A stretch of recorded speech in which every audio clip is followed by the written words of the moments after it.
Rogers has been a reliable blue chip investment for years. However, with a merger with Shaw and a bull market, we need to ask if Rogers is a good investment or a quagmire of debt. Fasten your seatbelts, folks. This is going to be a good one. Rogers has been around since the 1960s when Ted Rogers formed Rogers Radio Broadcasting Limited, which in 1967 purchased a television station to begin their journey of branching into the wider scope of the communications sector. By the 70s, they added cable TV with Rogers Cable TV, and as they moved towards the 90s, cellular phones were added to the mix. More cable and internet services were soon to follow. Today, Rogers is one of the big three telecommunication companies, with their fingers into everything from radio, TV, phone, and internet to sports, media, and publishing. They also have a Schedule I bank for their credit card services. In recent news, Rogers has just completed a long merger process with Shaw that strengthens their Western presence and perhaps sets them up to dominate their market for years to come. Join the conversation. Let us know in the comments if you use any of Rogers' services. Your participation is, of course, well appreciated. Don't forget to like and subscribe to stay up to date on future content, and a huge thank you for that click.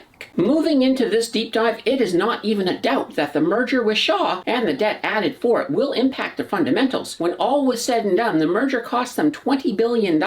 They did also assume another $6 billion in debt from Shaw. Rogers has sold close to $10 billion in bonds to help refinance some of that extra debt they've taken on. And there was also some dilution of shares in the past year. This sounds like we are in for a rough ride with this one, but that is not necessarily the case. And you have to keep that merger in the back of your mind as you look at some of the numbers. Speaking, of course, of numbers, we are going to have to turn, as usual, to our good old buddy, Mr. Math. We will begin with the surface data. They have a market cap of $28.54 billion and a very stable beta of 0.43. Their earnings per share comes in at 2.94, and they have a price to earnings ratio of 19.20. The average in their sector is 18.60. When we look at their peers, the price to earnings ratio ranges from Vodafone with a really small 2.1 all the way up to BCE at 22.2 and of course TELUS at 28.4. I definitely think this is a reflection of some of the hidden value in this company. Their price to book ratio comes in at 2.50. Average in the sector is 1.6. So this kind of goes back against what the price to earnings was telling us. The return on equity, that comes in at 13.40%. Overall, the surface data is not that bad. And so far, I have no real complaints with what I am seeing in these numbers. Let's, however, peel back another layer and take a look at the cash situation. Their revenue comes in at 16.79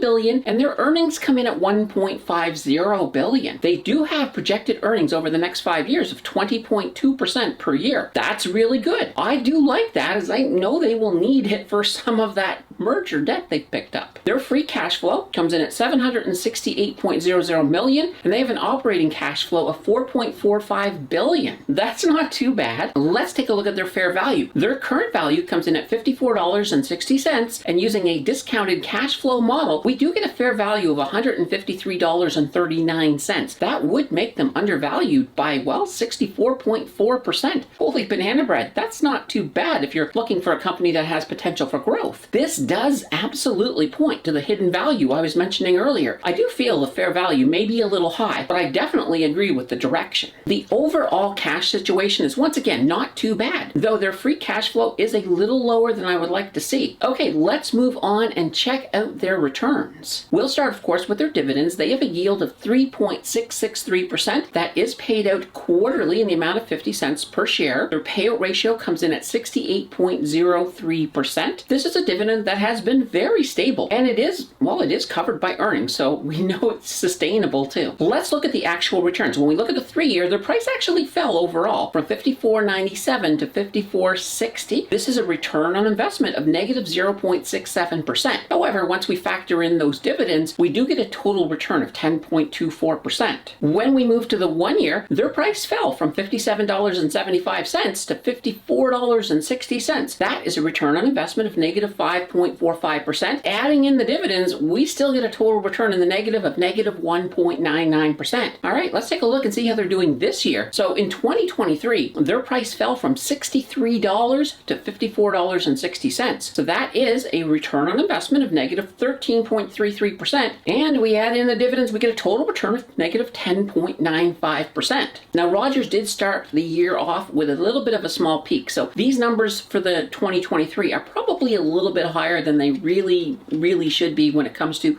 a true reflection. In fact, these returns do reflect the fact that we have been through a pandemic, a bear market, and there was also that major outage that Rogers would love for us to all forget about. Some of these returns are just not that appealing, and hopefully they will get better, but the question may be how long before they can do that. One impact on the big three is that Freedom Mobile, which was previously owned by Shaw, as part of the merger deal, it had to be sold to Quebecor, and that actually does create a fourth national carrier. Will this force the big three to finally lower some of the outrageous cell phone prices? As a consumer, I would hope so, but as an investor, I do think there may be some pain for Rogers while that answer gets sorted out. Let's move into our last layer, and that is the debt. We're expecting it to be a wee bit on the high side. So their total debt comes in at $43.72 billion. Now, more than half of this is actually from that merger, so keep that in mind. They have a total equity of $11.56 billion. That makes their debt to equity ratio 378.1%. If we look at their peers, BCE has a debt to equity ratio of 160.16%, and TELUS is at a nicer looking 155.24%. This looks like a huge difference, but you do have to factor in that merger. Their debt to equity was sitting at 174.7 just 2 years ago. Now, they do have some cash and cash equivalents at $359.00 million. Looking on the short term, their short-term assets come in at $6.72 billion, and those liabilities come in at $10.31 billion. Not ideal, but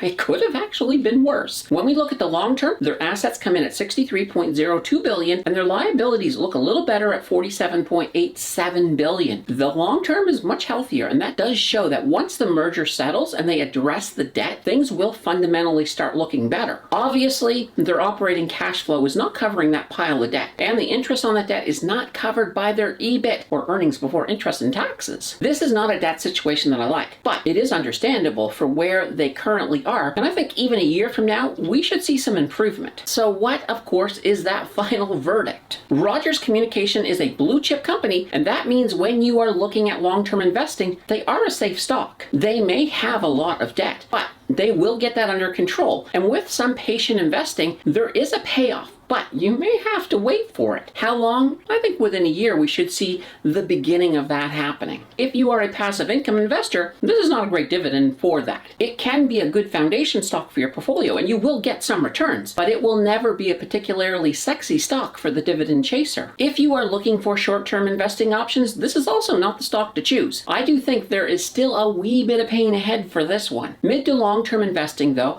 this is a solid choice, and if they begin to realize their fair value, they could be a decent total return stock. Just look at the short term as more of a stacking while they are down opportunity. You know, the good old buy the dip. If you want to take a chance on Rogers, just be sure to do your own due diligence, because your own research is hugely important before you think about dropping any of your own hard-earned cash on the table. Keep the learning going. Watch my video on retirement supports linked on the left, or test YouTube's recommendation skills by checking out the video on the right. Your choice will decide the winner, and I will see you in the next video.